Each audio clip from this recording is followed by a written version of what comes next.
What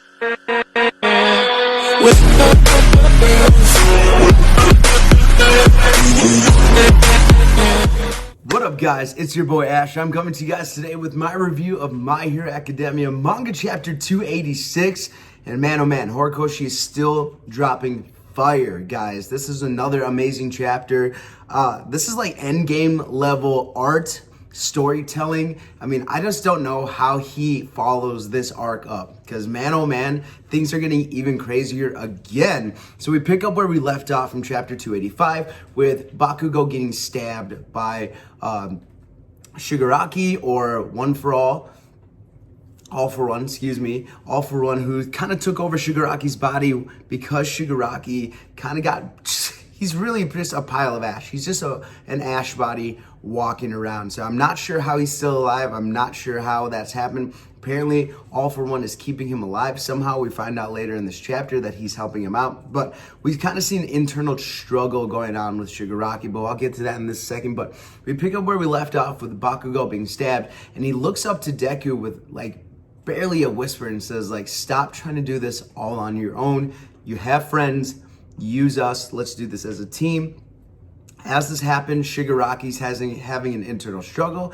He's kind of like, this is not what I want to do. This is too much bloodshed. And he kind of retracts his finger things, whatever came out of his body, those like needle hand things. So he retracts those. Bakugo starts to fall to the ground. Obviously, Midoriya's still kind of floating in the air. And Todoroki comes, grabs Bakugo, and he's still holding Endeavor, who's obviously very hurt as well after getting stabbed by the long finger things too. So Todoroki's got Bakugo, he's got Endeavor, and he's kind of falling down towards the ground as well. And as this happens, I think it's All for One. I'm not sure if it's Shigaraki or All for One who's talking, but he starts talking about all the pointless bloodshed, and the last being the most pointless of all of them. And he's talking about Bakugo wasting his life for no reason just to get involved in a fight between brothers. So that's what he's pretty much saying, that all of this is kind of pointless. Let's settle this ourselves. That's what All for One wants. He wants the battle one-on-one here. He doesn't want everyone else involved. So he's saying all the pointless bloodshed is worthless. It doesn't mean anything. Just get the trash out of the way. And the face that Midoriya makes, oh my goodness. The art in this chapter was so good, guys. And this face gave me like chills. You see his eyes super wide. Everything goes black here. You see a little bit of like lightning around him, and he's upset. We kind of get a flashback of everyone who's been hurt. We see Eraserhead, we see Gran Torino, all the other heroes who have been hurt, and all the destruction that went on. And it's kind of like Midoriya is losing it. He's starting to crack. He's starting to wilter. He's losing his mind. Obviously, he's at like death's door. He's been through a lot. He's taken a lot of injuries. He, without thinking, jets right at Shigaraki, bites the little finger things coming out of his hand, the finger needles. He bites them and shatters them. Tears them apart like it was nothing. It was crazy. He shatters that, and as he looks into Shigaraki's eye, Shigaraki obviously like has this giant cut down his face. He says, take it back. And he wants Shigaraki, or All for One, to take back that Bakugo wasting his life was pointless. He wants him to take it back. That's his friend. He cares deeply about Bakugo. Obviously, he's going to take offense to that, and he's super upset. And you see he's going like all white. He's blanking out. He's going Broly style. He's just gonna kill Shigaraki. But as he's looking in Shigaraki's eyes, you see that cut kind of open up, and we just see All for One inside. Like All for One's wearing Shigaraki as a mask, and you see this demon-like smile behind Shigaraki's like blank face. Super crazy, so well detailed, so beautifully well drawn. I love this panel. I think it's so cool to kind of see what's going on behind Shigaraki's head, and we kind of get a deeper glance into this as we get deeper into the chapter. So that's where we start. An insane start to this chapter, guys. We see that Shigaraki's having really a hard time trying to control this power. And obviously he doesn't have full control. He's not even at 100%. He's only at 75%. And maybe that's why he hasn't been able to fully control the power yet and kind of push All for One out completely, because it's not all the way his power yet. All for One can step in and kind of control him to a point until he reaches that 100% point, and he has full control of his body, his mind, and this power that he received from his master. So maybe that's the reason that All for One is kind of being able to take over. But for now, All For One is in control of Shigaraki, and there's a big internal struggle going on. So we'll see how that turns out here, and we'll get a little deeper dive into that as well, as well with Midoriya's dive into All For One. One For All, gosh, I always get those mixed up. One For All, his little deeper dive into that power as well. But we kind of cut away for a second, and we get to see Higantamakia and his destruction. Obviously, he's rampaging through cities, destroying things. They're starting to evacuate the cities that are in his way. He's going through Saro City, from Osaka. He's going through Osaka City, and he's like making a straight line, beeline, just absolutely destroying buildings. You see buildings are just getting tossed in the air and turning into rubble. So anyone in his way is most likely dead. He's probably killed a lot of people, and he's destroyed a lot of property. So the heroes who aren't by Shigaraki, Deku, and them are trying to evacuate. So we get to see the students here. We get to see one of the big three. Lita's there, Froppy's there, Ochiko's there. A lot of the students are there. They're trying to evacuate. They're trying to help us. So that's what they're doing right now. We kind of get a cutaway, and we get just a little scene of Ochiko saying, things haven't really changed since the last time we fought Shigaraki. The days seem longer and the shadows are growing. So she kind of seems like she has a feeling something's going to go very wrong here. And I heard Tekking say this a little bit ago. Tekking 101, if you haven't watched his videos, go watch him. He's awesome. He's one of the reasons why I got into video making. So check him out, Tekking 101. But he talked about that the villains are going to take over Japan, and then the heroes would have to leave to go to the United States or something, that because of all this darkness and all the shadow over Japan, they're going to have to leave, go to America or some other place and kind of train, come back to take over the city. I thought that was an awesome idea, and I feel like this is kind of like a hint that Japan is being covered by shadow, and they're not going to be able to do much about it. And she's like, you guys, thinking of Deku, Bakugo, Todoroki, and all the guys who are fighting Shigaraki right now. So really weird insight that Horikoshi gave us, but really cool. A lot could come of this here from what Ochiko said. So it was a short line, it was a small little panel, but it could have big implications for what's coming in the future of this story here. And obviously All Might trained in the United States here. It's this country of heroes. So I would love to see the United States, see the heroes there, kind of world build a little bit. If this story plans to continue for a long time, it would be great to see other countries and the heroes from that country. I would love to know who the number one hero is in America if All Might's the number one hero from Japan. I don't think it crosses countries. I think the top 10 are the top 10 per country. So I would love to know the United States and their heroes, but small tangent, sorry. But it got me thinking from what Ochiko said, that the shadows are growing around them. We cut back to the fight with Deku, Todoroki, and Shigaraki. And finally, because Deku got so close to tear off him, he got like a kind of unthinkable rage moment. He got way too close to Shigaraki. Shigaraki recovers quickly, or All For One, whichever one it is, and he grabs Deku's face. He's got like two fingers, so he really turtle ninjas the guy's face.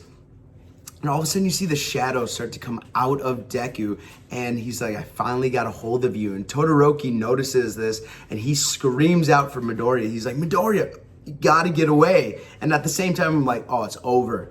He's about to get his power stolen. What is gonna happen to Deku after this? And you can like, they're fighting underneath. You can there's a sense that he's getting this power sucked out of him.